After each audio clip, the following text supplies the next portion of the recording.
I guess I should call this video Bissell Powerforce Bath Time Curb Find Part 2. Isn't that yummy? Drywall dust. So every single one of these power forces runs.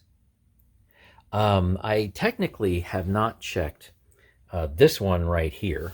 I'll show you the fourple, because I had to cut the cord off because the cord was too mangled. But I'm 99.9% sure that this one would run just fine. In fact, they all would run just fine, within certain limits, I suppose. So obviously, if you leave a machine clamshelled up like this, you're probably going to get some drywall dust breaking loose as the machine runs, and then, spitting out. And, well, there's the exhaust filter. Yeah, it's kind of caked, so we certainly need to go and clean that. Yeah, here's a super duper close-up of all these machines right here. There's that one. That's not too bad. There's another one here. Ooh, a little rusty. Yeah, so take a look at all that. So I have, in previous videos, torn apart one of these inexpensive Bissell motors, although not exactly these. I think it was a Bissell Powerforce Helix 68C7 model. And I went and, took the motor completely apart and replaced the bearings. I don't want to spend that much time on this fourple. So I want to see, because frankly, it doesn't matter. These are all curb finds. I didn't spend a penny for them. I spent time on them, but no money and no parts yet. And I want to see if I can figure out a way to quickly clean the motor. Now, some of you that are going to watch this, right, are my younger viewers, okay? So don't do what I'm going to do. Have your parents go and watch with you, and you can talk about it with them. But for everyone else, especially the Bissell aficionados, you may decide to try this highly controversial method that you'll see here in a little bit, or maybe you'll be so offended that you'll thumb the video down and run off in a huff, like, how can VacLab possibly even show anything like this? Anyway, I need to be able to clean the fans that are in there. Look at the motors themselves. I mean, let's take a closer look at this, right? Look at the armature. Look at the carbon brushes. This spins just fine. I mean, I don't think it's perfect, right? But obviously, this thing's going to run okay. I mean, look at that. Look at that armature. Look at the commutator. That's not bad. That would polish up to probably near perfection. And I think they all look pretty much about the same. So these should all actually work. But the fans, well, for this one and for this one, the non-drywall dust ones, they're going to smell, because I think it was something like wet and probably doggy, something animal-wise, so on and so forth. I mean, you know that's going to smell, right? So we're going to have to go and figure out a way to quickly clean the fan itself, and the motor windings, they look all right. I mean, they really do. That's just not that bad. So I've gone on long enough here. Let me show you what I'm going to do. Like I said, some of you might be very highly offended. Some of you might raise an eyebrow and you go, well, maybe I'll try that. But the thing is, we have 4 machines, and at least one of them, I don't really care if it comes out working well or not, because I really only want to save 2. And maybe if I get one more saved, I'll give it away to my next door neighbor or something like that. So that leaves one that, frankly, I don't care what happens to it. Okay, you are seeing what you think you are seeing.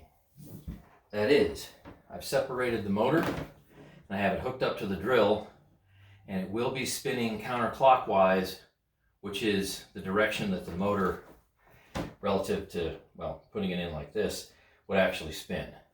So something like this. So this drill is good for up to 1500 RPM, and I can see there's an awful lot of smelly dirt that's in here. So what I'm going to do is fill this bucket with water, and I'm going to start out, I know it's going to be a little difficult to see, but I think I'm probably going to initially start out with the water maybe about, say, this high or so. And I want to see if it starts, you know, squirting up and out this way, because it's going to be rotating the fan in such a way that it would be like drawing air in, which means it's going to draw water in. So I want to see how well that goes. So the most important thing is, this is an electrical device that actually is, you know, plugged in. So this doesn't matter. This isn't plugged in. But I don't want to get water to go up into this drill motor. Okay, that's really what the dangerous part is. You can get this wet all you want. It literally is not, it's not plugged in because the cord was cut. So let's see what happens.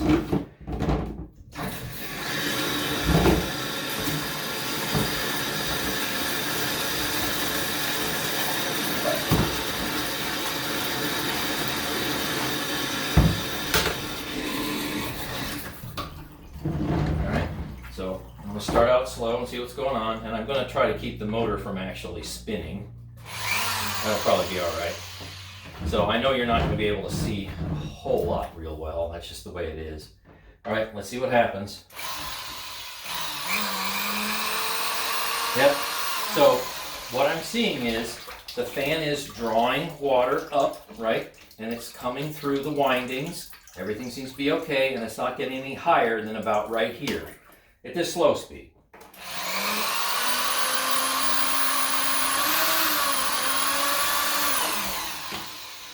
All right, so I don't know if you can, maybe you're gonna do it like this. See, I'll try to make it where you can see it, but you can see what's happening here, I hope. Yeah, see that? And hopefully you can see that. So it literally is flushing the motor, okay? Well, I mean, it's flushing more of the fan, I suppose, than the motor, and oh, look at that. It really is cleaning up quite nicely. Now, for safety's sake, if you had a battery-powered one of these drills, that would be a super safe way to do this. But I don't happen to have one handy at the moment, but it's actually flushing water through everything. And we know from, well, my extensive videos that if you take the motor apart, you can put every single piece, for the most part, as long as it doesn't have paper, right, in it, you can soak it. I mean, I've literally soaked it overnight and then quick dried it and even soaked it in my Persil. And guess what? Comes out just fine. I've done lots of videos like that. But like I said, the dangerous part is this is currently hooked up to 120 volts. So I don't want to get this wet. And I haven't. There's not a drop on it. And the water in the bucket, yeah, that's turning nice and dark. Okay, so let's keep going. Maybe I have to do a couple of flushes. So let's see. Yeah, it is a little awkward, but we'll see what happens. Let's see how to hold everything a certain way. Make sure stuff doesn't twist. All right, here we go. All right, so that's probably about it. Nice. All right, that's as fast as I dare go, I think. All right.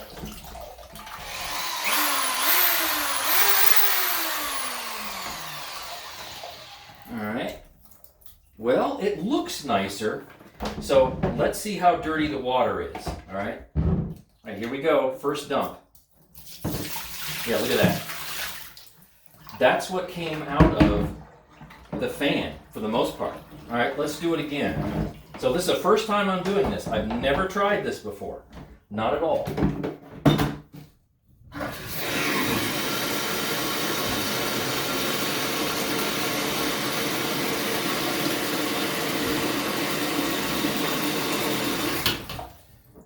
Okay, so clean bucket of water, right? Let's see what happens now. See how clean we got it. How many cycles of this do we have to perform? All right, here we go again.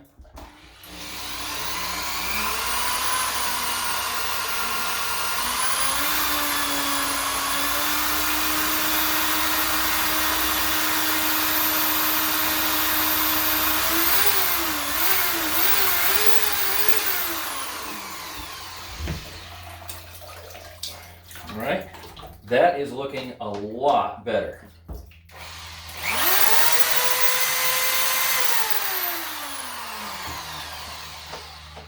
That is tremendously better. Wow.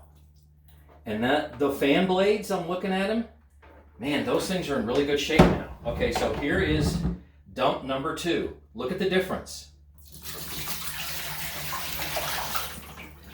Right, that's almost perfectly clean. All right, here we go. I'll do it a third time.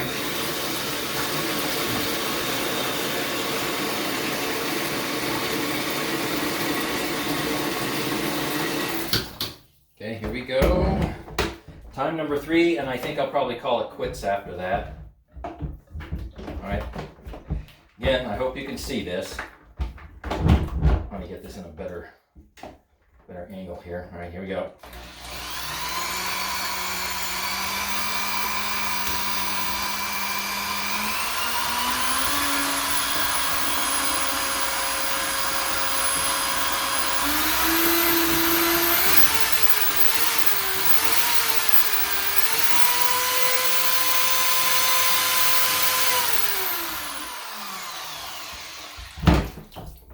Okay, here's the results of this bucket.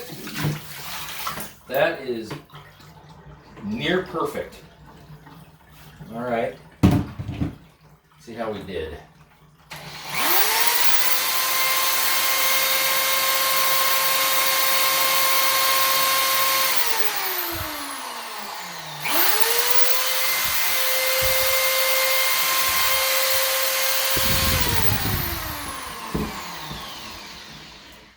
All right, I'm going to disconnect the drill. Try to disconnect the drill. There we go. Okay. Well, that made a huge difference. And let me see. Yeah, geez, that's just not that bad. Let me get this real close to the camera. Well, as close as I can. And then we're going to clean the rest of the machine. We'll soak it. All right. Let's see what I can do here. There we go. So you saw earlier pictures of the fan blades. That is near perfect. I mean, that is really great.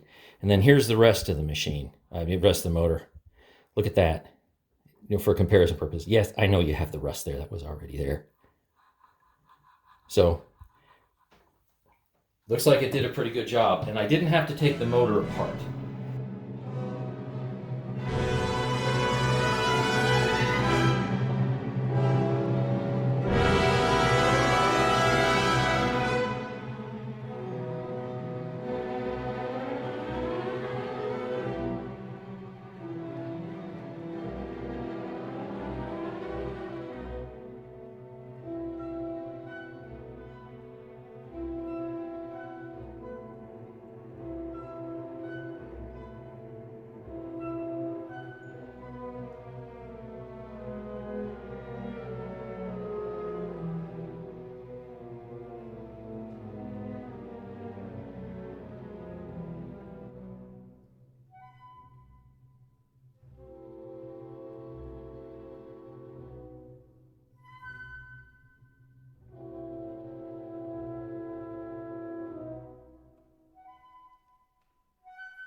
So it's nice enough that I can quick dry these things outside, although I don't have the heat and the direct sunlight that I normally would have, so it'll take a little bit longer. That was purple number 1. Here is blue number 1.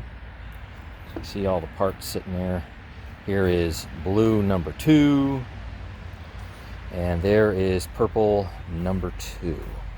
So I'm waiting for all this stuff to be sufficiently dry, and then the reassembly will begin. And we'll see what we have. So just as a reminder, okay, don't do what I've just done in this video. I'm not going to be responsible for somebody somehow dropping, I don't know, some kind of live electrical device into water, especially dirty water. Clean water doesn't really conduct all that well, but dirty water will. So yeah, don't do that. Just go ahead and watch this video. And I guess as a second reminder, whatever the bearing status was when we started this whole project a number of weeks ago, this isn't going to make anything notably worse. So if the bearings were kind of on their way out and a little gravelly, it's not really going to make things dramatically worse. And if the bearings were more or less acceptable, I mean, as far as we could tell when this whole project started, they will still be more or less acceptable. And if I should decide, ooh, I really like, I don't know, that one or maybe that one or something, and the motor's a little I can go ahead and replace the bearings and everything will be just fine. So stay tuned for the next part. Happy vacuuming.